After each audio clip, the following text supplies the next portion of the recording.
sa pagpapatuloy ng ating istorya. Sa mismong sandaling yun, agad hamarang ang dalawang tagapagtanggol sa daraanan nina Xiao Cheng at Ying Yingyo, sabay sigaw ng mariin. Walang hiya ka, bitawan mo ang aming master, ang sinumang sisira sa ritual ay ituturing na kalaban. Ngunit bago pa sila makakilos, mahigpit na niyakap ni Xiao Cheng si Ying Yingyo, lumapit siya sa kanyang tainga at mahina, pero may lalim, na bamulong. Pahiram lang ng isang saglit, na mula si Ying Yingyo, na wala nang masabi, at tila napako sa kinatatayuan, biglang hinayla ni Xiao Cheng ang balabal na nakabalot sa katawan ng dalaga. Ah, Lord Xiao Cheng, hindi ko to inakalang mangyayari, hindi pa ako handa. Pero seryoso si Xiao Cheng, ginamit niya ang tela para gapyusan ang dalawang babaeng gwardya. Aba, grabe, ang lakas niya, kaya pala siya ang gusto ng master, bulalas ng isa habang sila'y napapaikot. Sa isang iglap, pinalipad ni Xiao Cheng ang tela, tumilapon ang dalawang gwardya at lumagpak sa lupa, mula sa kanilang mga kamay, nahulog ang mahiwagang spirit lantern. Walang bakas ng pag-aatubili sa kanyang mukha, tinitigan ni Xiao Cheng ang mga walang malay na katawan na may halong paghamak. At mula sa unahan, isang nakabibinging sigaw ang sumabog. Lintik ka, patayin yan, ngayon din, galit na utos ni Grand Priest Kuiji. Ngunit bago pa makalapit ang mga tauhan, dumaan sa harapan si Ying Yingyo at mahinahong nagwika. Lord Xiao Cheng, baka naman may hindi lang tayo naintindihan, bahagi lang ng tradisyon ang seremonyang ito. Hindi natinag si Xiao Cheng, hawak-hawak ang spirit lantern, mariin niyang sinabi. Walang kalituhan dito, Ying Yingyo, kung tama ang hinala ko, ang mga aylawang ito ay may taglay na spiritual na apoy, na nagsisilbing daluyan ng espiritual na enerhiya, tama ba? Napatigil si Ying Yingyo, halatang kinabahan, ha? Oo, ganyan nga yun, maaaring linangin, saluhin, at gamitin sa mga meridiano ng mga kultibador, isa ito sa pinakamalinis na anyo ng espiritual na enerhiya. Hindi na nag-aksaya pa ng oras si Xiao Cheng, itinapon niya ang soul lantern patungo sa lawa, sa eksaktong sandaling yun, lumaki ang mga mata ni Kuiji sa hilakbot. At sa gulat ng lahat, mula sa tubig ay dahan-daang lumutang ang mga bungo, itim at lilang nagliliyab, may hugis ng mukhang tao, tahimik ngunit nakakatindig balahibo. Nang tumambad sa kanila ang tanawin na pangangasina Lingling at Dacheng, kasabay na napaubo ng takot. Diyos ko, may mga mukha sa lawa, isa-isang nilamon ng alon ang mga kakaibang kaluluwang yun, parang mga aninong nawawala sa dilim. Dahan-daang iniunat ni Xiao Cheng ang kamay patungo sa mga lumulutang na bungo. Habang tinitigan si Ying Yingyo, mistulang binabasa ang kanyang mismong kaluluwa. Ang mga nilalang na ito, humahabol sa espiritual na enerhiya, isang patak ng espiritual na apoy, at ganito na ang naging kaguluhan, paano pa kung isang buhay na tao ang ipasok? Sabay niyang itinuro ang dalawang babaeng walang malay sa lupa.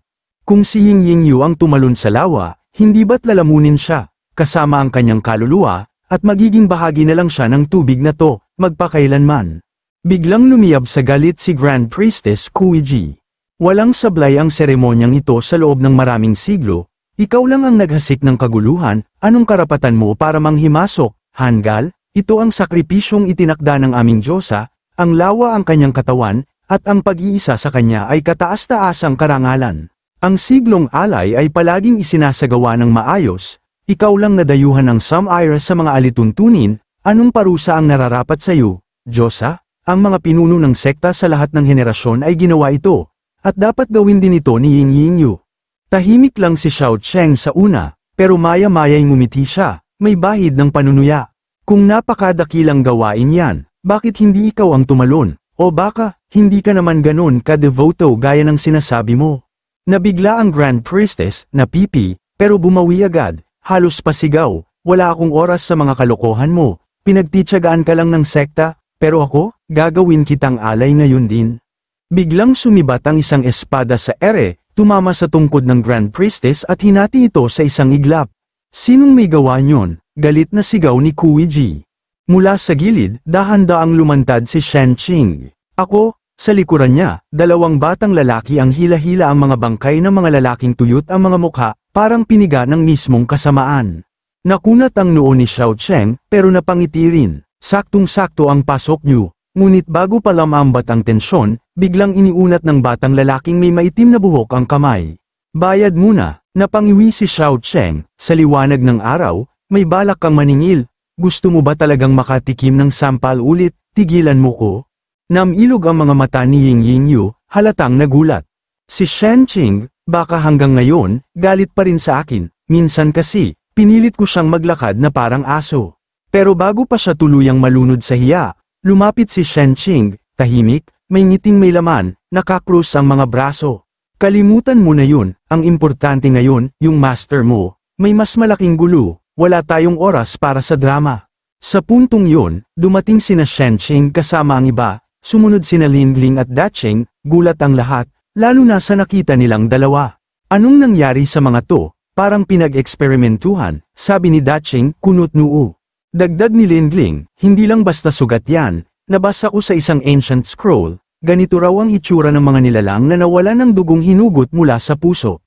Matalim ang tingin ni Shen Qing habang mariing tumugon. Tama, matagal nang may mga disipulong nawawala sa iba't ibang sekta, ngayon, may ebidensya na tayo. Tumindig siya sa harapan ng Grand Priestess, puno ng tapang at puot ang boses, ang mga taong ito, inakit ninyo at ikinulong sa sekta nyo, araw-araw, kinukuhanan ninyo ng dugo mula sa puso, hanggang sa wala nang matira, kapag nalaman ito ng Inspectorate, hindi lang kayo maalis sa Seven Sect Alliance, baka sugurin pa kayo ng mga mandirigma para buwagin ang demonyong sekta ninyo.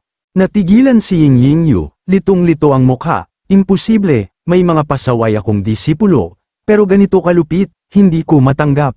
Tumindig si Xu Xiaocheng, matigas ang paninindigan. Pansinin mo, ang mga tao mo, mas sumusunod sa dakilang punong saserdote kaysa sayo, may mas malakas na kapangyarihan sa likod nito. At doon, pumutok ang emosyon ni Ying Yingyu, nanginginig sa galit, sumigaw siya habang dumadaloy ang malakas na enerhiya sa paligid. Sino ang gumawa ng kabuktutang ito? Ang ethereal sect ay tumatayo sa prinsipyo at dangal, kung sino man ang lumabag sa batas, papatayin ko ng walang awa. Sa puntong yun, isa-isang napaluhod ang mga disipulo sa likod ni Grand Priestess Kuiji, sabay-sabay silang sumigaw, panangluha at pagsisisi. Master, patawad po, nagsinungaling kami, lumapit si Xu Xiaocheng kay Ying Yingyu, mahinahong nagsalita. Harapin mo na ang katotohanan, sa palagay ko, si Kuiji ang nasa likod ng lahat ng ito. Nanlumo si Ying Yingyu, halatang hindi makapaniwala. Pero, mabait si Master sa lahat, hindi ko maisip na magagawa niya to. Mataas ang kilay ni Xiaocheng habang mabilis na sumagot. Seryo, una, ikaw ang pinakamakapangyarihang boses dito, lahat sumusunod sa'yo. Kung anong iutos mo, sino ba ang tatutol? At pangalawa, aminin na natin, di ka talaga kaaya-aya. Nagngangalit sa galit si Kuiji at mariing sumigaw. Ikaw, walang hiya, ang kapal ng mukha mong magsalita ng ganyan. Pero agad sumingit si Ying Yingyu, ngayon ay seryoso at prangka. Master, kung tutuusin, may punto naman siya. Ang teknik sa pagkuha ng dugo mula sa puso, ginagamit para makalikha ng blood soul pearls, bawal yun sa sekta.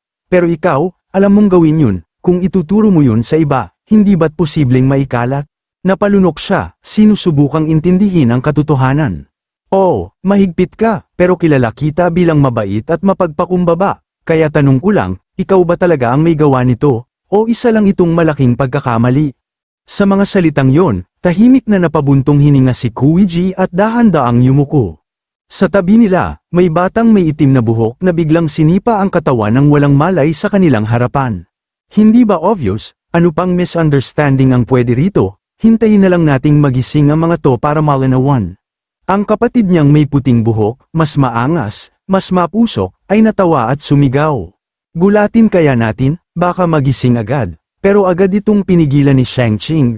Tinapak ang balikat ng batang puti ang buhok, sabay sambit sa tonong may halong sarcasmo. Bro, chill lang, sa gitna ng katahimikan, isang babae ang biglang napaluhod, nanginginig ang tinig. Master, huwag mo na pong itanong, lahat ng ito'y gawa ng Grand Priestess, para sa ikabubuti niyo. Sumunod ang iba pang mga disipulo, halos sabay-sabay ang tinig nila, puno ng pakiusap. Tama po siya, ang lahat ng ito'y para sa kinabukasan ng ethereal sect, patawad po, sana'y maunawaan ninyo ang dakilang punong saserdote, pinuno, itigil niyo na po ang pagiging matigas ang ulo. Napasinghap si Ying Yingyu, hindi niya kailanman inakalang sa mga mismong disipulo niya manggagaling ang ganitong mga pahayag. Ngunit bago pa man siya makapagsalita, isang iglap lang, sa likuran ng isa sa mga babaeng disipulo, biglang sumugod ang Grand Priestess at marahas itong inatake.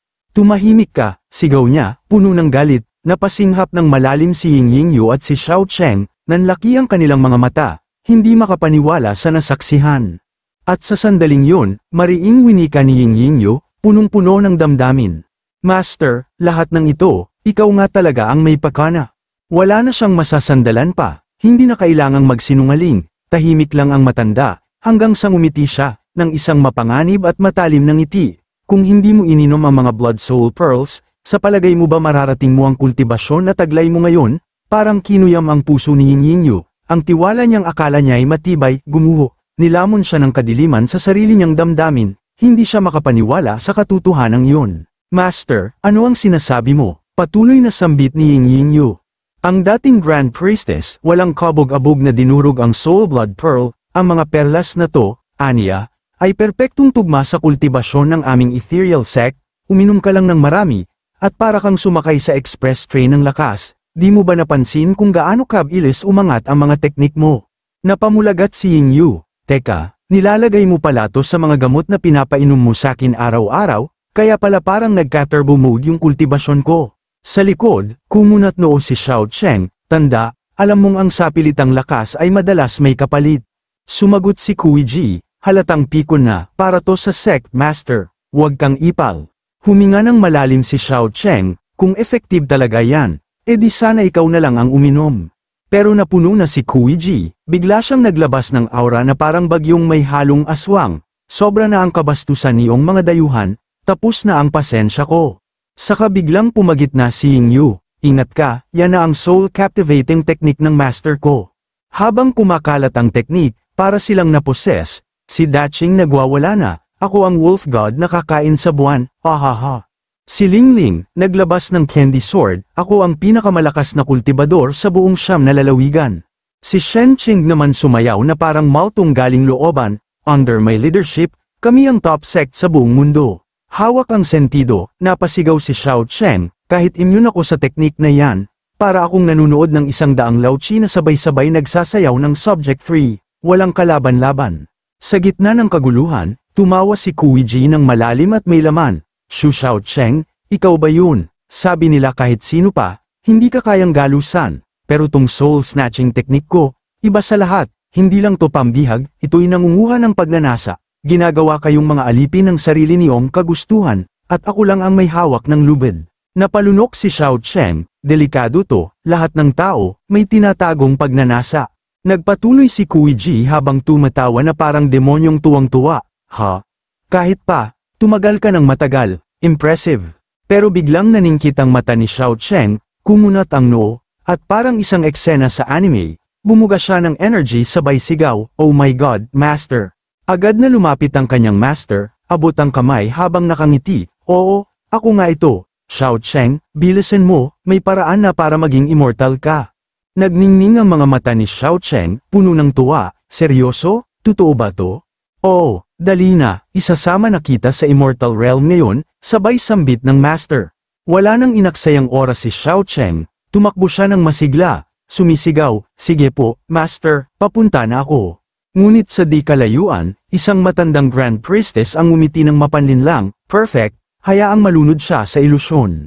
Bago pa siya makapagsalita ng buo, isang biglaang suntok sa sikmura ang damapo sa master ni Xiao Cheng, mula sa loob mismo ng ilusyon. Gulat na napaatras ang matanda, ano to? Sumugod si Xiao Cheng, boses ay matalim. Akala mo maluloko mo ako, ang tunay kong master.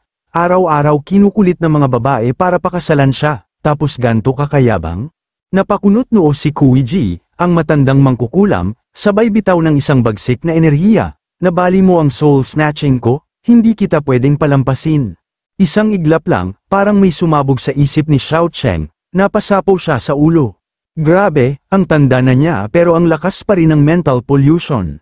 Biglang dumating si Ying Yingyu, pumagit na para harangin ang atake, Master Shu Xiao Cheng, kapit ka lang.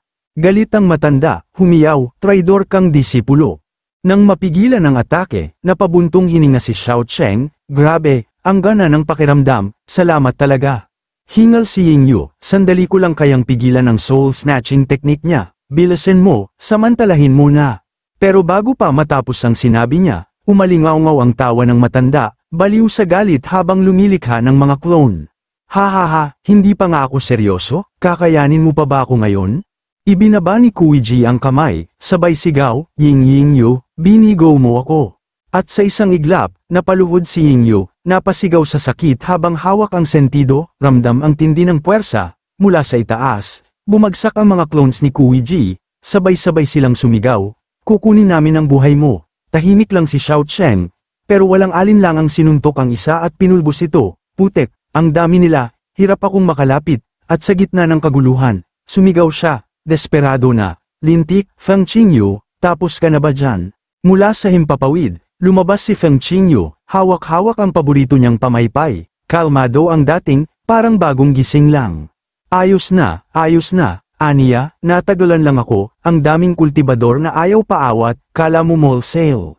Isang iglap, pinalo niya ang hangin gamit ang pamaypay at bumagsak ang mga kidlat, parang thunderstorm ng bad trip. Samantala, si Xiao Cheng ay nagmamarcha na, parang sundalong gutom at mainit ang ulo. Uunahin ko muna ang matandang to, saka na ang usapan at singilan, galit ako. Parang kasapi ng home credit collectors ang dating. Nagsalita si Kuiji, may halong yabang at tamis ng kamatayan. Hey, desperado na lang bago mamatay, nakakatuwa. Pero bago pa siya makapag-pose, biglang lumiwanag ang lupa. Isang formation ang kumulong sa kanya, parang trap card sa anime. Lintik, Godlock ang cage. Kailan pa to na-install, may maintenance ba to? Mula sa gilid, sumigaw ang kambal na black and white. Wala na siya sa focus, second uncle, bilis, ibudots mo na sa panga, napalingon si Kuiji. Saktong dumating si Xiao Cheng, galit na galit ang aura, isang suntok na parang pinagsamang gutom, puyat, at traffic sa EDSA, lumipad si Kuiji, sabog ang dignidad, duguan, tumayo si Xiao Cheng, tinitigan ang lumundag na kalaban, umusok pa ang kamao niya habang nagsalita, parang bored sa recitation, ang boring, isang suntok lang, ito na ba ang final boss, parang training dummy.